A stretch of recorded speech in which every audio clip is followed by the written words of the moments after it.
వివేక హత్య కేసుపై తెలంగాణ హైకోర్టులో విచారణ జరిగింది. వైఎస్ వివేక కుమార్తె సునీత దాఖలు చేసిన పిటిషన్పై విచారణ జరిగింది. ఈ కేసులో నిందితులతో పాటు సిబిఐని ప్రతివాదులుగా సునీత చేర్చారు.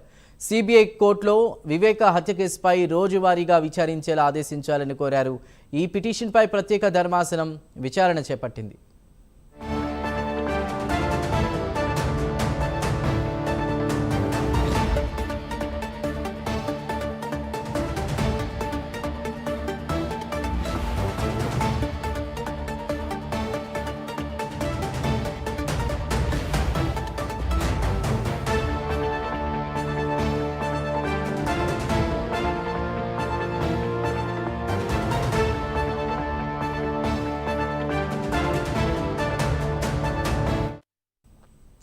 వైఎస్ వివేక హత్య కేసుపై తెలంగాణ హైకోర్టులో విచారణ జరిగింది. వైఎస్ వివేక కుమార్తె సునీత దాఖలు చేసిన పిటిషన్పై విచారణ జరిగింది.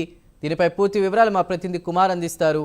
కుమార్, ఈ కేసుకి సంబంధించి నిందితులతో పాటు సిబిఐని ప్రతివాదులుగా సునీత చేర్చినట్టు తెలుస్తోంది. అప్డేట్స్ ఏంటి? Thank you Chandu. YS Vivekananda హత్య కేసుకు సంబంధించి ముఖ్యంగా విచారణపై తెలంగాణ హైకోర్టులో ఒక పిటిషన్ అయితే దాఖలైంది.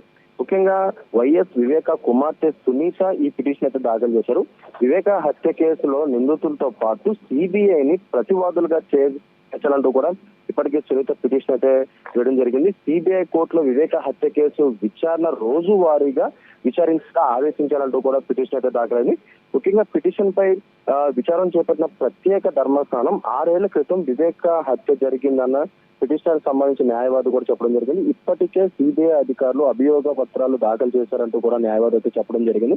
సిబిఐ అధికారులు అభియోగ పత్రాలకు సంబంధించి కాపీలను హార్డ్ డిస్క్ లో సమర్పించాలంటూ కూడా ఇప్పటికే న్యాయవాది అయితే చెప్పడం జరిగింది. ముఖ్యంగా వివేక హత్య జరిగిన తర్వాత ఈ సునీత వేసిన పిటిషన్ బట్టి ఇటు సిబిఐ ఎంక్వైరీ కొనసాగుతుంది. ఇటు వైఎస్ కుటుంబానికి సంబంధించిన కొంతమంది వ్యక్తులను కూడా ఇప్పటికే సిబిఐ అధికారులు అయితే విచారించారు. కాకపోతే ఈ విచారణ వాయిదాలు ఎక్కువ పడుతున్న నేపథ్యంలోనే రోజువారీగా ఏదైతే ఈ విచారణ జరగాలంటూ కూడా వైఎస్ సునీత పిటిషన్ అయితే దాఖలు చేయడం జరిగింది. Chandu. Right Kumar, thank you.